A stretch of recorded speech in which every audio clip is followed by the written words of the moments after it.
Hare Krishna, reading from Bhagavad Gita, chapter 18, conclusion, the perfection of renunciation.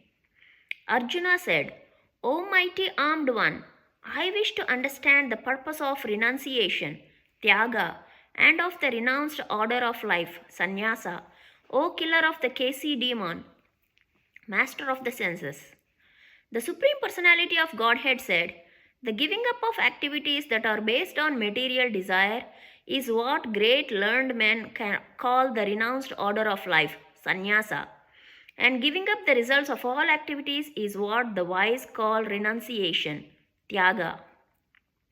Some learned men declare that all kinds of fruitive activities should be given up as faulty, yet other sages maintain that acts of sacrifice, charity, and penance should never be abandoned. O best of the Bharatas, now hear my judgment about renunciation. O tiger among men, renunciation is declared in the scriptures to be of three kinds.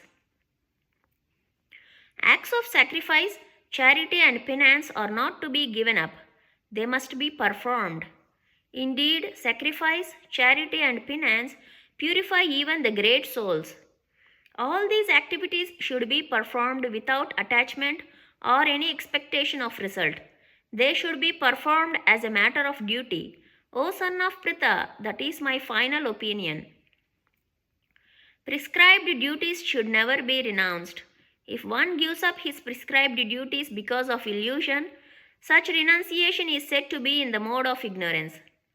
Anyone who gives up prescribed duties as troublesome or out of fear of bodily discomfort is said to have renounced in the mode of passion. Such action never leads to the elevation of renunciation.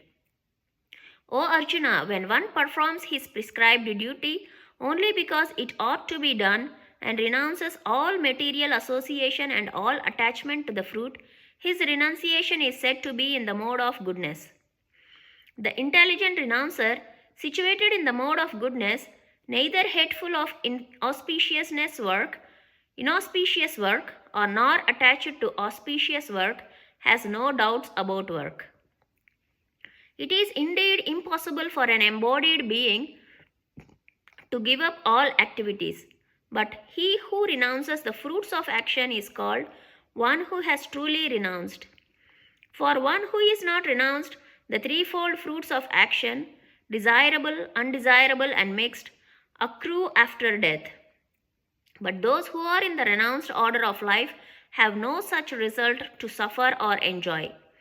O mighty armed Arjuna, according to the Vedanta, there are 5 causes for the accomplishment of all action. Now learn of these from me. The place of action, the body, the performer, the various senses, the many different kinds of endeavor, and ultimately the supersoul, these are the 5 factors of action. Whatever right or wrong action a man performs by body, mind, or speech is caused by these 5 factors. Therefore, one who thinks himself the only doer, not considering the 5 factors, is certainly not very intelligent and cannot see things as they are. One who is not motivated by false ego, whose intelligence is not entangled, though he kills men in this world, does not kill, nor is he bound by his actions. Knowledge, the object of knowledge, and the knower are the 3 factors that motivate action. The senses, the work, and the doer are the 3 constituents of action. According to the 3 different modes of material nature, there are 3 kinds of knowledge, action, and performer of action. Now hear of them from me. That knowledge by which one undivided spiritual nature is seen in all living entities, though they are divided into innumerable forms, you should understand to be in the mode of goodness. That knowledge by which one sees that in every different body there is a different type of living entity, you should understand to be in the mode of passion. And that knowledge by which one is attached to one kind of work as the all in all, without knowledge of the truth, and which is very meager, is said to be in the mode of darkness. That action which is regulated and which is performed without attachment, without love or hatred, and without desire for fruitive results is said to be in the mode of goodness. But action performed with great effort by one seeking to gratify his desires and enacted from a sense of false ego is called action in the mode of passion. That action performed in illusion, in disregard of scriptural injunctions, and without concern for future bondage or for violence or distress caused to others is said to be in the mode of ignorance. One who performs his duty without association with the modes of material nature, without false ego, with great determination and enthusiasm, and without wavering in success or failure, is said to be a worker in the mode of goodness. The worker who is attached to work and the fruits of work, desiring to enjoy those fruits, and who is greedy, always envious, impure, and moved by joy and sorrow, is said to be in the mode of passion. The worker who is always engaged in work against the injunctions of the scripture, who is materialistic, obstinate, cheating, and expert in insulting others, and who is lazy, always morose, and procrastinating, is said to be a worker in the mode of ignorance. O winner of wealth, now please listen as I tell you in detail of the different kinds of understanding and determination according to the three modes of material nature. O son of Pritha, that understanding by which one knows what ought to be done and what ought not to be done, what is to be feared and what is not to be feared, what is binding and what is liberating, is in the mode of goodness. O son of Pritha, that understanding which cannot distinguish between religion and irreligion, between action that should be done and action that should not be done, is in the mode of passion. That understanding which considers irreligion to be religion and religion to be irreligion under the spell of illusion and darkness and strives always in the wrong direction, O Partha, is in the mode of ignorance. O son of Pritha, that determination which is unbreakable, which is sustained with steadfastness by yoga practice, and which thus controls the activities of the mind, life, and senses, is determination in the mode of goodness. But that determination by which one holds fast to fruitive results in religion, economic development, and sense gratification is of the nature of passion, O Arjuna. And that determination which cannot go beyond dreaming, fearfulness, lamentation, moroseness, and illusion, such unintelligent determination, O son of Pritha, is in the mode of darkness. O best of the Bharatas, now please hear from me about the three kinds of happiness by which the conditioned soul enjoys and by which he sometimes comes to the end of all distress. That which in the beginning may be just like poison but at the end is just like nectar, and which awakens one to self-realization, is said to be happiness in the mode of goodness. That happiness which is derived from contact of the senses with their objects and which appears like nectar at first but poison at the end, is said to be of the nature of passion. And that happiness which is blind to self-realization, which is delusion from beginning to end, and which arises from sleep, laziness, and illusion, is said to be of the nature of ignorance. There is no being existing either here or among the demigods in the higher planetary systems which is freed from these three modes born of material nature. Brahmanas, Kshatriyas, Vaishyas, and Shudras are distinguished by the qualities born of their own natures in accordance with the material modes, O chastiser of the enemy. Peacefulness, self-control, austerity, purity, tolerance, honesty, knowledge, wisdom, and religiousness, these are the natural qualities by which the Brahmanas work. Heroism, power, determination, resourcefulness, courage in battle, generosity, and leadership are the natural qualities of work for the Kshatriyas. Farming, cow protection, and business are the natural work for Vaishyas, and for the Shudras there are labor and service to others. By following his qualities of work, every man can become perfect. Now please hear from me how this can be done. By worship of the Lord, who is the source of all beings and who is all pervading, a man can attain perfection through performing his own work. It is better to engage in one's own occupation, even though one may perform it imperfectly, than to accept another's occupation and perform it perfectly. Duties prescribed according to one's nature are never affected by sinful reactions. Every endeavor is covered by some fault, just as fire is covered by smoke. Therefore, one should not give up the work born of his nature, O son of Kunti, even if such work is full of fault. One who is self-controlled and unattached and who disregards all material enjoyments can obtain, by practice of renunciation, the highest perfect stage of freedom from reaction. O son of Kunti, learn from me how one who has achieved this perfection can attain to the supreme perfectional stage, Brahman, the stage of highest knowledge, by acting in the way I shall now summarize.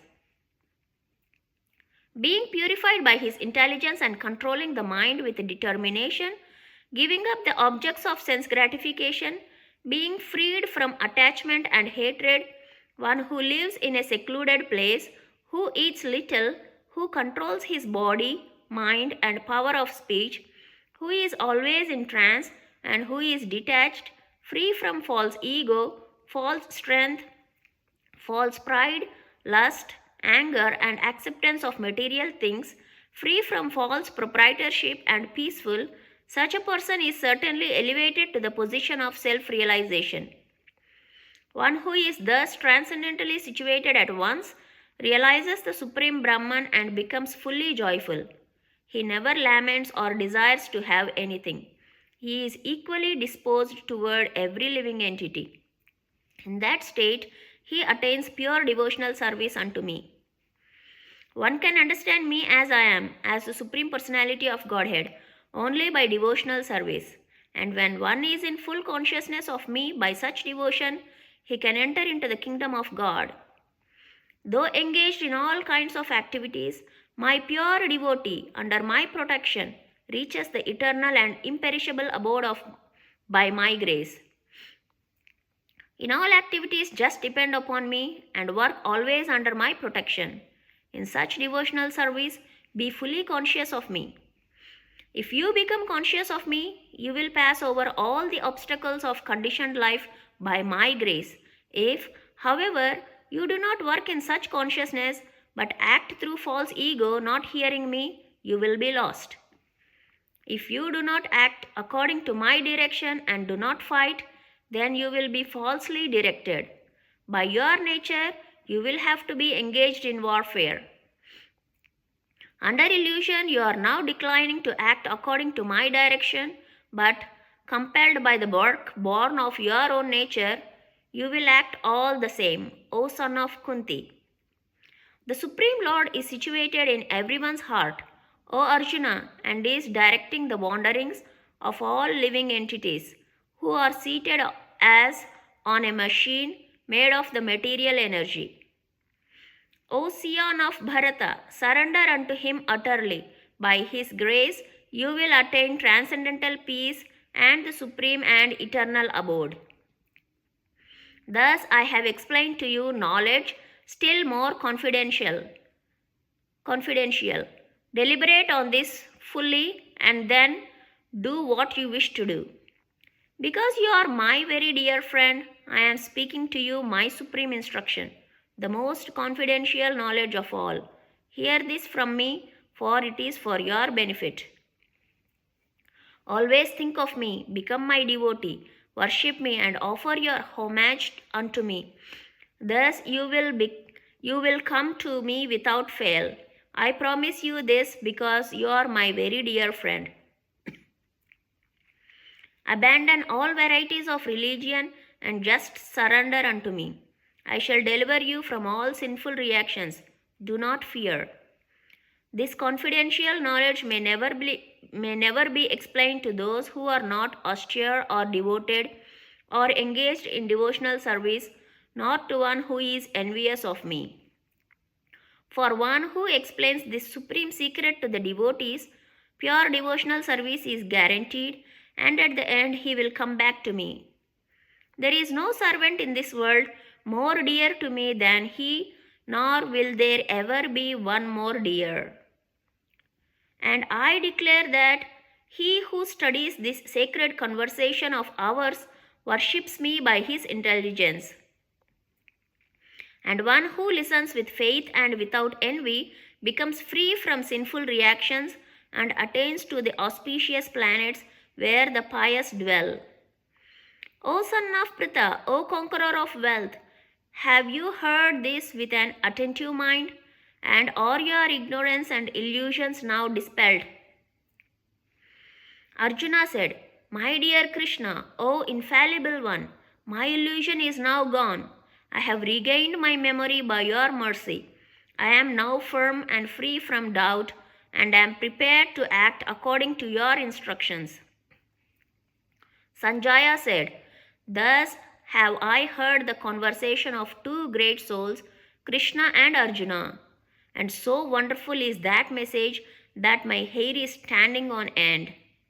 By the mercy of Vyasa, I have heard these most confidential talks directly from the master of all mysticism, Krishna, who was speaking personally to Arjuna.